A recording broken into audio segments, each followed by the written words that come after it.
नमस्कार, स्वागत है मेरे चैनल पे। आज हम देखेंगे रिमाइंडर रूल्स। आज की क्लास रहेगी रिमाइंडर रूल्स के बारे में। टोटल 6 रूल्स हैं रिमाइंडर रूल्स। एक-एक करके सारे रूल्स को देखते हैं। तो पहला रूल क्या कहता है? पहला रूल कहता है कि अगर कोई सेम नंबर है, जैसे हम नंबर को मान लेते हैं, नंबर को हम मान लिए x। तो अगर x है तो x डिवाइड हो रहा है दो नंबर से।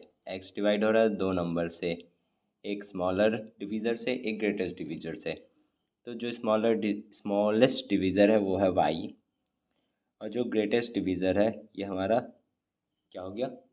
ये हमारा हो गया स्मॉलर डिवीज़र। तो हम इसको s से डिनोट कर ले रहे हैं। और जो दूसरा डिवीज़र है वो है मल्टीपल ऑफ स्मॉलर डिवीज़र। तो वो क्या है? वो है ky। ये हमारा हो गया ग्रेटर डिवीज़र। तो ये रूल क्या कहता है? अगर कोई नंबर x है वो डिवाइड हो रहा है स्मॉलर डिवीज़र से और ग्रेटर डिवीज़र से, जो कि उसी का मल्टीपल है। तो जो ग्रेटर डिवीज़र रहेगा उससे जो डिवाइड होगा तो रिमाइंडर बचेगा r। तो अब हम इस रूल का यूज़ करते हैं स्मॉलर डिवीज़र के रिमाइंडर को फाइंड करने के लिए इसको। तो ये रूल कहता है कि अगर कोई नंबर है, सेम नंबर डिवाइड हो रहे हैं दो डिफरेंट डिवीज़र से, जो कि मल्टी जिसमें कि स्मॉलर डिवीज़र है वो y है या कुछ भी नंबर है, और जो ग्रेटर डिवीज़र है वो मल्टीपल ऑफ स्मॉलर डिवीज़र है, और जिसमें ग्रेटर डिवीज़र का रिमाइंडर r है, कुछ दिया है r को हम कुछ एज्यूम कर लें, मतलब कोई नंबर है जिसको हमने r एज्यूम कर लिया है। तो स्मॉलर डिवीज़र का रिमाइंडर क्या होगा? तो स्मॉलर डिवीज़र रिमाइंडर, जो स्मॉलर डिवीज़र का रिमाइंडर रहेगा वो होगा कैपिटल R बाय y। तो जो स्मॉलर डिवीज़र का रिमाइंडर रहेगा वो होगा कैपिटल R बाय y। पर ध्यान देने की बात ये है कि ये हमेशा नहीं होगा। हमेशा क्यों नहीं होगा?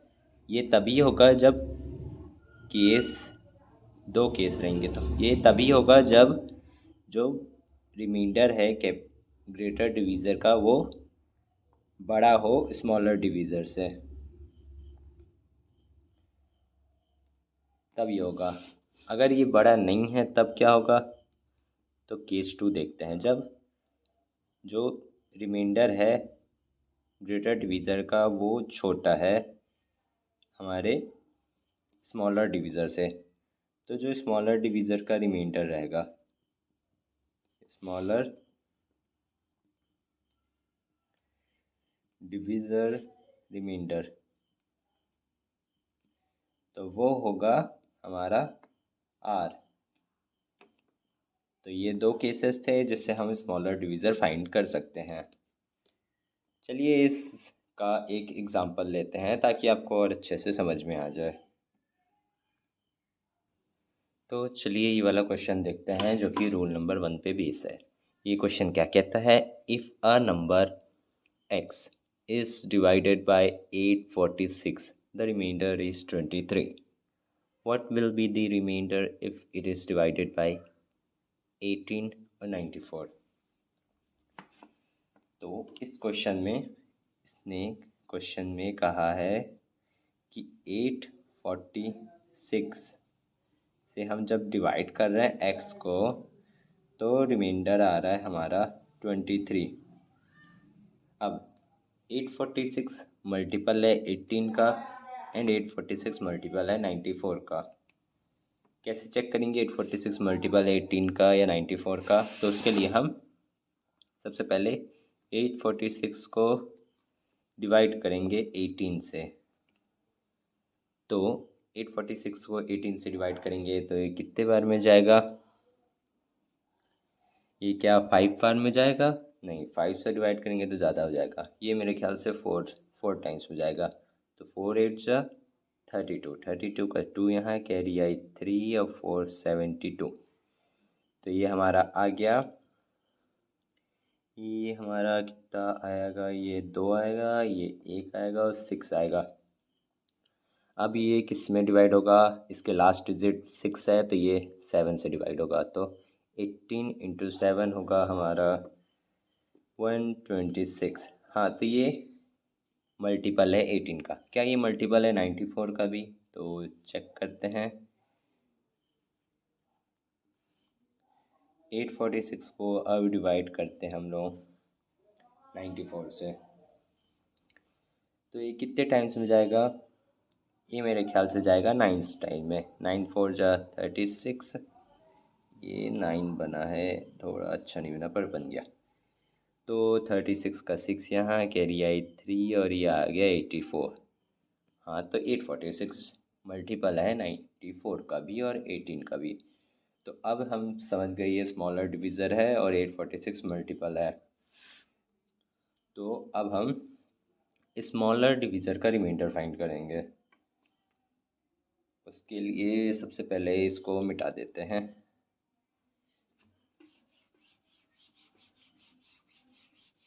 तो अब हम देखते हैं, इसका रिमाइंडर आया था 23। तो केस 1 में, तो मतलब फर्स्ट वाला हमारा केस 1 है जिसमें 23 जो कि रिमाइंडर है वो बड़ा है 18 से, 18 जो कि y है। तो हमारा केस 1 क्या था? केस 1 था कि रिमाइंडर जब बड़ा होगा तो 18 का रिमाइंडर कितना आना चाहिए? तो हमारा रिमाइंडर आना चाहिए r अपॉन में y, मतलब 23/18। और वहीं केस 2, जब हमारा 94 बड़ा है, मतलब 23 छोटा है 94 से, तो हमारा रिमाइंडर छोटा है y से। तो इस केस में हमारा जो रिमाइंडर आना चाहिए वो आना चाहिए 23 ही। तो जो हमारा केस 1 का रिमाइंडर रहेगा वो कितना रहेगा? वो रहेगा, हम इसको डिवाइड करते हैं 23 को 18 से, तो ये 1 टाइम्स में जाएगा तो 18 आएगा, रिमाइंडर आएगा 5। तो हमारा जो फर्स्ट केस का रिमाइंडर है, मतलब फर्स्ट क्वेश्चन का रिमाइंडर है वो है 5, और जो सेकंड क्वेश्चन का रिमाइंडर है वो है हमारा 23। तो ये था रूल नंबर 1। अब हम चलते हैं रूल नंबर 2 की तरफ। तो अब हम चलते हैं रूल 2 में। तो हमने रूल 1 में देखा था जब नंबर सेम है, मतलब डिविडेंड सेम है पर डिवीज़र अलग अलग है। अब हम रूल 2 में देखेंगे कि डिवीज़र सेम है पर डिविडेंड अलग अलग है। तो हम मान के चलते हैं दो नंबर हैं x और y, जिसको हम डिवाइड करेंगे सेम डिवीज़र से। सेम डिवीज़र क्या ले हम? सेम डिवीज़र लेंगे हम d। तो जब सेम डिवीज़र से डिवाइड करते हैं तो हमें रिमाइंडर मिलता है, जैसे कि ये हो गया r1 और ये हो गया r2। हमें दो डिफरेंट रिमाइंडर मिलेंगे। तो हमें रिमाइंडर मिलता है r1 एंड r2। अब जब हमने डिफरेंट डिविडेंड्स को डिवाइड किया सेम डिवीज़र से, हमें डिफरेंट रिमाइंडर मिला। तब क्या रिमाइंडर मिलेगा? जब हम डिवाइड करेंगे दोनों नंबर के सम को, x प्लस वाई को जब हम डिवाइड करेंगे सेम डिवीज़र से, तो हमें क्या रिमाइंडर मिलेगा?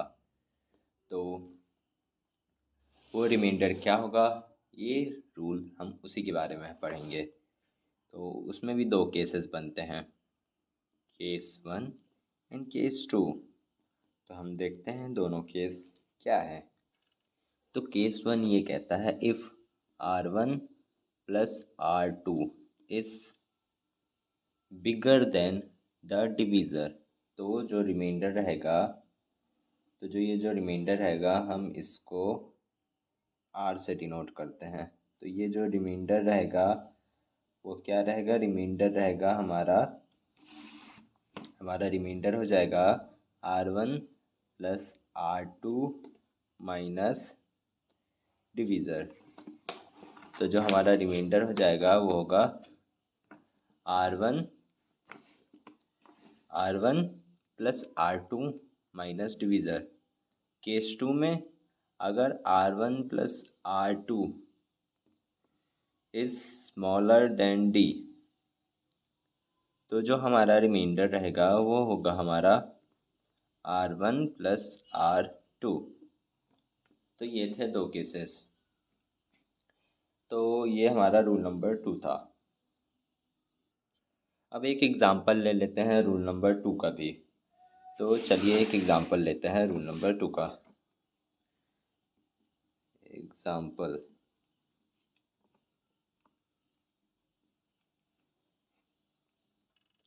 तो हमारा क्वेश्चन ये कहता है, जो क्वेश्चन है हमारा वो ये कहता है, व्हेन टू नंबर्स, मतलब जब दो नंबर्स डिवाइड हों सेम डिवीज़र से डी से, तो उन्होंने रिमाइंडर दिया है 2, जो कि है, तो उनने 2 रिमाइंडर दिया 15 और 39।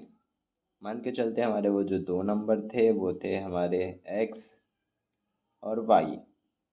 तो क्वेश्चन हमारा ये, सॉरी ये 3x नहीं है, ये है हमारा 39।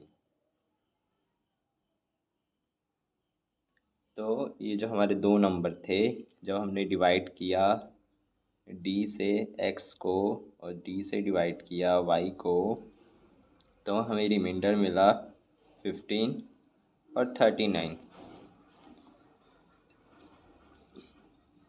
ये था क्वेश्चन। फिर क्वेश्चन आगे कहता है कि अब अगर हम सेम डिवीज़र से दोनों के समेशन को, दोनों के सम को डिवाइड करते हैं तो हमें रिमाइंडर मिल रहा है 7। तो हमें ये बताना है कि डिवीज़र क्या था। तो अब फॉर्मूला के अकॉर्डिंग ये हो गया हमारा कैपिटल आर, ये हो गया R2, ये हो गया R1। तो पहले हम देखेंगे कि डिवीज़र जो था, तो हमारे पास 2 केसेस थे फाइंड करने के। हमने प्रीवियस रूल 2 में 2 केसेस पढ़े थे। केस 1 था कि जब R1 plus R2 is greater than D, और दूसरा केस था R1 plus R2 smaller than D था। तो ये थे हमारे 2 केसेस। अब हमें तो यहाँ डिवीज़र पता ही नहीं है, हम कैसे फाइंड करेंगे कि डिवीज़र छोटा है कि बड़ा है रिमाइंडर्स के सम से। तो वो फाइंड करने के लिए सबसे अच्छी बात है, यहाँ दिया हमें 7। अब अगर ये वाला केस होता है केस 2 जिसमें डिवीज़र छोटा है, तो 7 इक्वल होना चाहिए था 15 प्लस 39 से, जो कि नहीं है। तो रिमाइंडर इक्वल नहीं है R1 प्लस R2 से, तो केस 2 कैंसिल हो गया हमारा। तो केस 1 हम लेंगे। केस 1 था कि reminder is equal to R1 plus R2 minus divisor. तो रिमाइंडर कितना हमारा 7, R1 कितना है 15 प्लस 39 ए माइनस डी। तो हमारा डी कितना आ जाएगा, डी हमारा आ जाएगा, वो आएगा 47। तो जो हमारा डिवीज़र आ जाएगा वो आएगा 47। ये क्वेश्चन, ये वाला क्वेश्चन काफ़ी अच्छा था रिमाइंडर रूल 2 के ऊपर। अगर ये क्वेश्चन पेपर में आता जिसको ऐसे बेसिक्स नहीं पते, तो उसके लिए काफ़ी डिफ़िकल्ट हो जाता।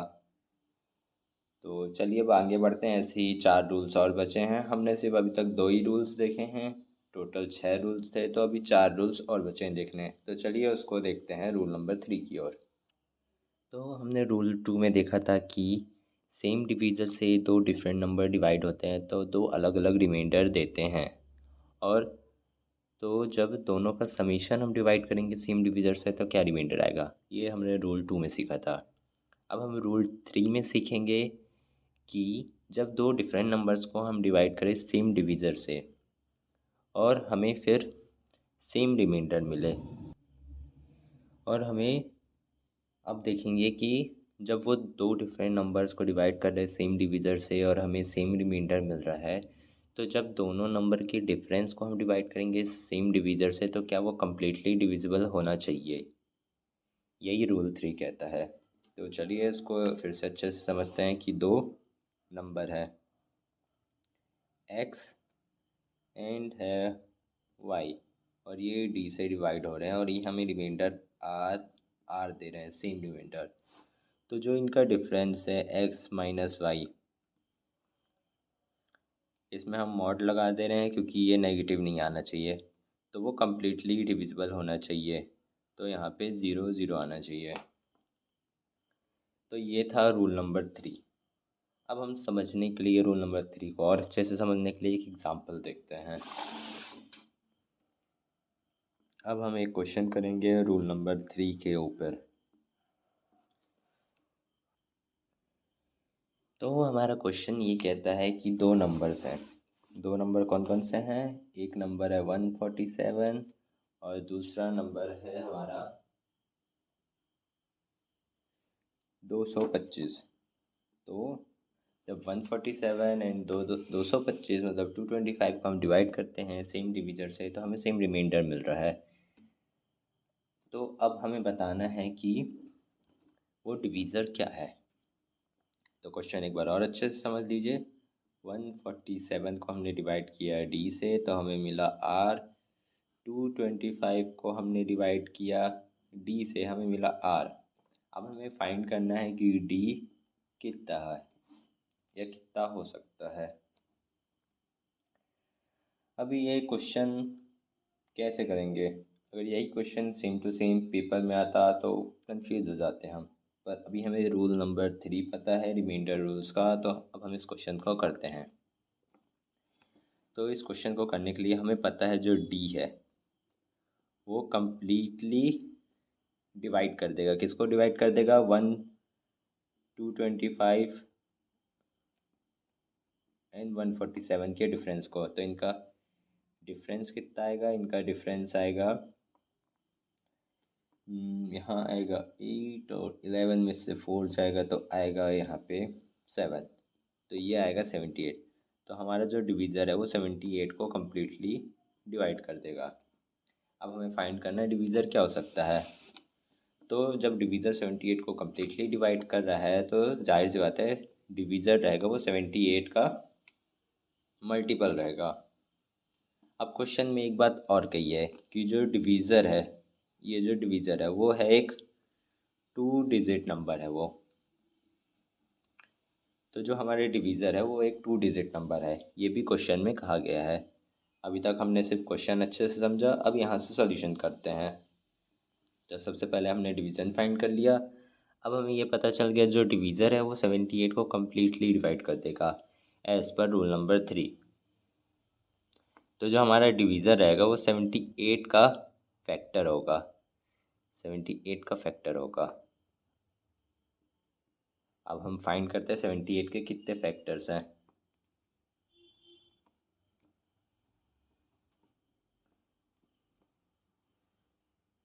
Factors of 78। 78 को हम HCF करेंगे तो इसके फैक्टर्स पता चल जाएंगे हमें। तो चलिए 78 का HCF करते हैं। पहले इसको डिवाइड करते हैं 2 से, तो 3 से 6 में जाएगा और यहाँ पे आएगा 9। अभी किससे डिवाइड होगा? अभी ये 3 से होगा। 3 वन जा 3 और 3। अब जो बचा हमारा 13, तो 13 एक प्राइम नंबर है। तो 78 के कितने फैक्टर्स हो गए हैं? 78 के फैक्टर्स हो गए 13 इंटू 2 इंटू 3। तो अब हमें 2 डिजिट नंबर बताना है। तो 2 डिजिट नंबर कितने हो सकते हैं इनमें से? सबसे पहला 13 आ सकता है, फिर 13 2 जा 26 आ सकता है, फिर 13 3 जा 39 आ सकता है, या फिर 13, और हमारा चौथा नंबर हो सकता है 13 इंटू 6 78। तो ऐसे हमारे 4 डिवीज़र आए। कितने डिवीज़र आए? 4। तो इसका अगर कोई भी इनमें से कोई भी ऑप्शन में होगा तो वही हमारा आंसर होगा। तो ये था रूल नंबर 3 के बारे में। अब हम चलते हैं रूल नंबर 4 के बारे में।